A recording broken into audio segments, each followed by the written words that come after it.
Muito bem, gente. Então vamos lá. Olha aí. Você gosta de grandes atores, atrizes, gente famosa, bacana, não é? Por exemplo, nós temos hoje um grande ícone que eu quero que você preste atenção, vou soltar agora e vou falando o que isso tem a ver com o Papo Reto de hoje. Quer ver? Amen. Mostra o VT pro povo. Olha isso aí, gente. Nada mais, nada menos do que James Dean.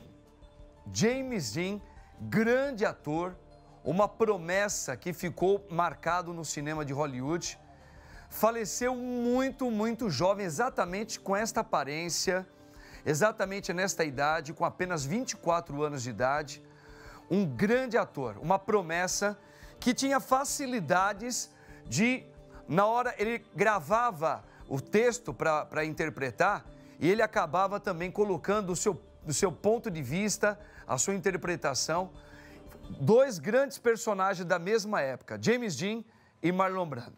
O que esse rapaz tem que chama tanto a atenção? Por que o padre colocou ele? Bom, jovem, chamado até, considerado na época como um homem, um sex symbol, né? Ou seja, aquele que era um ato de homem desejado pelas mulheres, os homens queriam imitá-lo, uma personalidade fortíssima, mas ele tinha muita coisa que na atuação dele também ali descrevia a sua personalidade.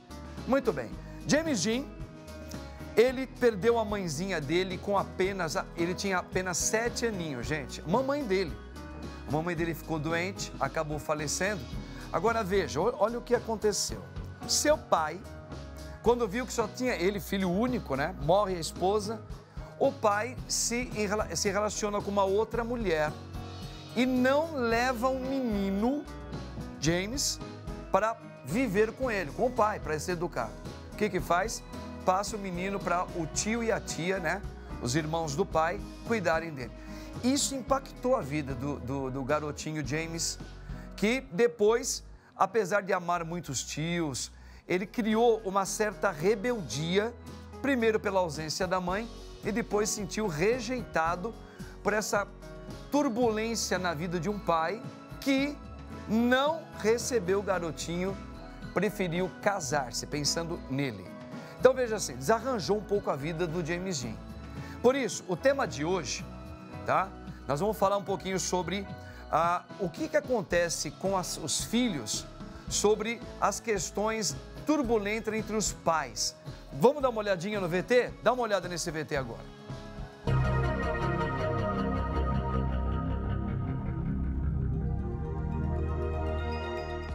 Segundo pesquisas internacionais conduzidas ao longo de décadas e analisando comportamentos domésticos e o desempenho de crianças ao longo da vida, a partir dos 6 meses de vida, crianças expostas a conflitos tendem a ter batimentos cardíacos mais acelerados e níveis mais altos de estresse. O ambiente doméstico tem um grande impacto sobre a saúde mental e o desenvolvimento a longo prazo das crianças. Na maioria das vezes, pequenas discussões cotidianas são parte da vida e têm um baixo impacto nos pequenos. O que realmente afeta as crianças são comportamentos mais agressivos, como gritos e demonstrações mútuas de raiva diante deles, acarretando um mau desenvolvimento cerebral, aumentando o risco de sofrer de ansiedade, depressão ou outros transtornos psicológicos. Temos que ter isso como um alerta a todos os pais. Está começando o Papo Reto de hoje. Tá vendo, gente? Pois é, então sobre esse assunto, né? O ambiente, o pacto que pode ocasionar na vida dos filhos, né? O ambiente familiar, pai e mãe, não é? Às vezes a criança sofre em silêncio. Então esse impacto de muitos filhos, discussões entre marido e mulher na frente da criança, a ausência da mãe e do pai, tudo isso são impactos que podem violentar aquela pessoa futuramente, principalmente. Para isso, ela, que já é tão querida aqui, a nossa querida psicóloga Adriana Severini, ela vai ajudar o Padre Marcos aqui a desenvolver esse assunto aqui. Adriana, boa tarde, minha linda. Boa tarde, Padre. Tudo bom com o senhor? Tudo, querida. Que Deus abençoe você, viu? Obrigada, amém. Que bom estarmos aqui novamente. Adriana, olha só, eu acredito que você, como psicóloga, deve receber assim muitos casos de pais que procuram você ou dizendo que o filho, a filha ou os filhos estão tendo algum comportamento estranho. E você, ao conversar com os pais, fazer uma análise, você vai ver que o ambiente familiar, muitas vezes, pode estar sendo o motivo que está desencadeando na vida dos filhos algum tipo de comportamento, um tipo de síndrome. E às vezes os pais não estão nem dando conta disso. Começam a achar que os problemas são outros e você, psicóloga, deve muitas vezes perceber, pai, mãe, presta atenção. A questão toda aí pode estar nascendo na vida de você e com o seu esposo. É isso mesmo, Adriana? É isso mesmo, Padre Marcos. O que acontece? Os pais às vezes entram em discussões muito fortes na frente das crianças. E as crianças, elas amam os dois. Ela ama o pai e ama a mãe. E só que na cabecinha dela, dependendo da idade, elas ainda não conseguem distinguir que as pessoas são boas e são más também. A gente faz coisas erradas e faz coisas certas. Então ela sempre acha que um é bom e o outro é ruim. E como fica na cabeça delas, como definir quem é o bom e quem é o ruim da história? E elas se sentem, por elas mesmas, pressionadas a ter que tomar partido por um dos dois. E ficam se sentindo muito culpadas. Isso vai desencadeando o quê? Começa primeiro com uma ansiedade muito forte, porque ela tem essa dificuldade de quem eu fico do lado, do meu pai ou da minha mãe, quem está errado ou quem está certo, que não cabe a elas, porque muitas vezes é uma discussão do casal. É uma relação que está tendo problemas com o casal e não tem nada a ver com a criança. E não vai falar do que é certo, do que é errado. Então elas ficam nessa confusão interna dentro delas. E isso, com o tempo, pode acarretar numa depressão. E os pais não conseguem perceber, porque às vezes estão tão envolvidos com eles mesmos nessa situação do casamento que não está legal, às vezes dinheiro que está faltando, com esse tipo de situação, que acabam de deixar de prestar atenção nas crianças. Então, assim, afeta muito. Sim, sim. É por isso que a gente eu lembro disso, que eu e os meus irmãos, nós éramos muito pequenininhos e, às vezes, quando eu percebia que o meu pai ou a minha mãe, um estava meio bravo com o outro, eles fechavam a porta do quarto, né? E muitas vezes, bem à noite, quando a gente já estava para dormir, a gente não escutava, mas a gente sabia que eles estavam conversando com um tom um pouquinho mais alto. Mas aquilo não agredia nós. Por quê? Porque eles sempre evitavam de expor as dificuldades dos dois na frente de nós, filhos. Então, isso é muito, muito importante, principalmente no momento que a criança está se desenvolvendo psicologicamente e também crescendo fisicamente também. Não é, doutor? Isso daí, os pais devem... Hoje tem cartilha de tudo, né? Tem cartilha como ser mãe, como ser pai, como fazer nos primeiros dias do bebezinho. E às vezes está faltando essas explicações, principalmente... É claro que os pais vão ter momentos que eles vão discutir, mas nunca discutir na frente dos filhos. Nunca. Não é isso? Exatamente isso, padre. Nunca discutir na frente dos filhos. Às vezes você pode perder, por algum momento você está estressado e você acaba explodindo, mas assim, tenta retomar, segurar. E ele falou, espera, vai conversar quando as crianças estiverem dormindo, entra no quarto, fecha ali. Ou quando eles forem para a escola, né? Alguma coisa assim também. Ou às vezes sai de casa. Sim. Se você tem carro, vai para o carro, conversa lá dentro do carro. Sabe, porque assim, você se distancia da criança, porque a criança fica num momento de divisão muito grande e isso faz muito mal. E ela começa a sofrer, porque ela falou, eu tenho que tomar conta deles, mas de quem? Qual dos dois? Eu amo os dois. E ela fala assim, não, mas e se eu não amar mais meu pai, não amar mais minha mãe? Então isso, a gente parece, é uma coisa muito forte para as crianças, mesmo para os adolescentes. A gente às vezes se preocupa com crianças pequenas e esquece que os adolescentes também são esponjas e que eles absorvem tudo. Perfeitamente. E de repente eles começam a achar que esse é um tipo de relacionamento normal, essa briga, essa discussão. E não é, a gente discute, um casal discute. Claro. Porque grupo, qualquer pessoa, você pensa de forma diferente, você discute, mas tem que ser uma discussão normal, calma, tranquila, de conversar. Sem dúvida. Não de brigar, de se agredir, de falar palavrão. Falar palavrão nunca. Agora, Adriana, existe uma questão aí muito importante, que eu quero já deixar uma pergunta que você vai responder para mim já, eu vou fazer um merchan, mas olha só, eu vou formular ela para você. Primeiro, é importante que os pais saibam, você é psicóloga, eu sou padre, que uma criança, seja uma menina ou menino, apesar de ter vivido sendo gestado ali, ó, no ventre da mãe 9 meses, fica mais tempo com a mãe, quando o pai tem a participação na frente do filho, o filho vai amar o pai tanto quanto a mãe. É um erro a mãe imaginar, por uma vaidade feminina ou materna, que o filho vai ter uma afeição maior por ela do que pelo pai.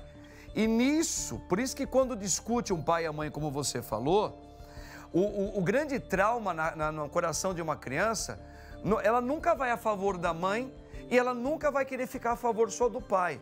Ela jamais imagina os pais tendo briga. Então a pergunta é a seguinte também, tá? A pergunta que eu quero fazer é o seguinte: além disso, ou com base nisso, né? A criança ela é neutra no sentimento entre pai e mãe. James Dean, eu dei um exemplo, ele perdeu a mamãe dele muito novinho, uma criança de 7 anos. Isso impactou a mãe, a maternidade ele perdeu. Aí o que ele acontece? Ele colocou a expectativa dele no papai dele. Só que o papai dele se apaixonou por uma mulher, quis viver a vida dele, numa relação nova, o pai, e não quis assumir a criança levando com ele. E deixou com um irmão dele. Até que ponto isso está vinculado também, tá, num desmanche psicológico, um afeto, né, na vida dessa criança? Já eu quero a sua opinião a respeito disso. Muito bem, minha gente. Papo tá bom, papo sério, hein? Papo cabeça. E do James Dean, grande ator, né? Mas teve algum impacto na vida dele, viu? Então vamos aqui, ó. Ô, Adrianinha. Oi, minha querida, o padre gosta muito de falar com você, viu? Fico muito feliz de falar com você. Também gosto muito. Adriana. Deixa eu conversar com você. Ó, Adriana, muitos pais agora pais e avós estão agora assistindo você e eu aqui juntos, nós dois, no Bendita Hora. Veja, e casos como esse, que aconteceu, por exemplo, nós demos apenas um exemplo, mas acontece no nosso dia a dia. O ator, grande ator, James Dean, né? Ele perdeu a mãezinha dele, logo muito novinho de tudo. Veja, uma criança tão novinha, na tenrinha idade dela, de repente o pai também fala, não, filho, vai ser melhor para você ser criado pelo titio, pela titia, eles vão te dar mais. Nossa, que impacto isso pode ou não, né? Claro, depende muito de cada criança, mas o que isso pode acarretar na vida de um ser humano? Tem um impacto grande, porque ele já sofreu com a perda da mãe dele muito novinho. E depois ele sente como se fosse uma rejeição do pai que não quis criá-lo. Sim. E aí eu não sei como que foram esses tios, porque a pessoa que faz o papel, que assume o papel da maternidade, da paternidade, que foram os tios dele, deveriam tratá-lo como filho. Então depende muito desse tratamento. Parece que trataram ele como filho, trataram muito bem ele, os tios trataram muito bem ele. Mas assim, porque a criança ela ainda continua com aquela mágoa, primeiro é a tristeza de perder a mamãe muito cedo e depois de achar, porque a criança sempre acha, quando ela tem essa rejeição, que ela fez alguma coisa errada. Então, eu devo ter agido de alguma forma errada, porque o meu pai não quis continuar comigo, o que eu fiz? Então, ela passa sofrendo por isso pro resto da vida dela até ela fazer terapia. E naquela época não era nada comum alguém fazer terapia. Então, ele sofreu com isso, com um impacto muito forte. Porque é sempre assim, o que eu fiz de errado? A criança sempre... Isso é importante frisar bem para os pais e para quem está assistindo, os avós, tios, porque a criança sempre acredita que ela deixou de ser amada em algum momento por aquele pai ou por aquela mãe por causa dele, porque ele fez alguma coisa errada. E não porque o pai, ele casou, resolveu começar uma vida nova, uma família diferente e não tinha espaço para ele. Então, assim, a criança sempre, ela, não, sou eu não era uma boa criança, eu fiz alguma coisa errada. Isso vai trazendo, porque ela já começa desde pequenininha, na personalidade dela, criando que ela não é uma boa pessoa. Se o meu pai, que é alguém que deveria me amar, não me amou o suficiente para me criar, as outras pessoas também não vão me amar. Então entra com baixa autoestima, por mais que ele fosse super bonito, um excelente ator, tinha um monte de mulheres atrás dele naquela época, e assim, a autoestima está dentro da gente, não é se a gente é feio, se é bonito, se é o externo, mas é como nós nos sentimos por dentro. Então, ele com certeza, não conheci, mas a baixa autoestima de uma criança que às vezes acaba sendo, ele não foi abandonado porque deixou, mas ele sentiu esse abandono, ele se sentiu abandonado e se sentiu sim rejeitado pelo pai. Sim. Porque você esperava, não, então ele casou de novo, eu vou morar com meu pai, com a esposa nova dele. Toda criança espera isso. Sim, sim. Espera ter uma boa madrasta, ou um bom padrasto. Existem vários tipos de rejeições, né? A gente sabe que existe aquela rejeição que ela pode acontecer desde o ventre da mãe, ou porque às vezes numa conversa, o pai desejando... Antigamente era mais comum isso, viu, né, Adriana? Eles não sabiam o sexo da criança e às vezes o pai ficava naquela torcida, falava assim, vai ser menino, vai ser menino, vai ser menino. Não, vai ser menino. Eu tenho certeza que vai. Veja, a criança, ela absorve o sentimento do pai e da mãe ali na gestação. E muitas vezes a criança se sentiu rejeitada porque ela é uma menininha. Ela era uma menininha, ok? Ou vice-versa, era um menininho. O pai desejava que fosse uma menininha. Então, uma rejeição pode começar dentro do ventre, como também uma rejeição nessa, que você acabou de falar muito bem, né? Uma criança que ela viu, a minha mãe morreu, fiquei órfão de mãe, o meu pai me rejeitou. Então, o impacto disso, pode ver, o James Dean era um rapaz realmente brilhante, mas ele tinha um temperamento muito forte e rebelde. Por quê? Porque ele se achava o quê? Que ele não teve traços de limites na vida dele. Tanto é que a causa da morte dele foi alta velocidade com o carro. Para ele não tinha limites. Ele queria dar o máximo fora de uma realidade humana. Então isso acabou gerando também por causa das rejeições na vida dele, como você muito bem falou. Então isso acontece com todos nós. Não é, Adriana? Então, eu acho, qual é o recado final que você daria para os pais que hoje convivem com seus filhos, que têm os filhos, ou até de segunda união, etc. O recado final para a gente falar assim, olha, para evitar o impacto amanhã, o que você diria para esses pais que acho que esqueceram que a vida deles mudaram depois que tiveram os filhos? Assim, ninguém é obrigado a ter filhos. Nós temos filhos por opção própria. Então, a partir do momento que a gente decidiu ter filho, o filho tem que vir em primeiro lugar. Não é que para você esquecer a sua vida, mas os filhos vêm em primeiro lugar. Você escolheu, você decidiu que você queria aqueles filhos. Então, assim, tem que ter responsabilidade, prezar pela qualidade de vida. Às vezes você, como nas brigas, sabe, tenta se controlar, poupar a criança daquilo. Não é colocar a criança numa redoma de vida e criar um filho mimado que não sabe da realidade da vida. Não, mas é você sempre ir estudando, como falou, tem cartilha para tudo hoje. E estudando o que eu posso fazer de melhor para o meu filho. E se você acha, porque ter filho é um ato enorme de doação de amor.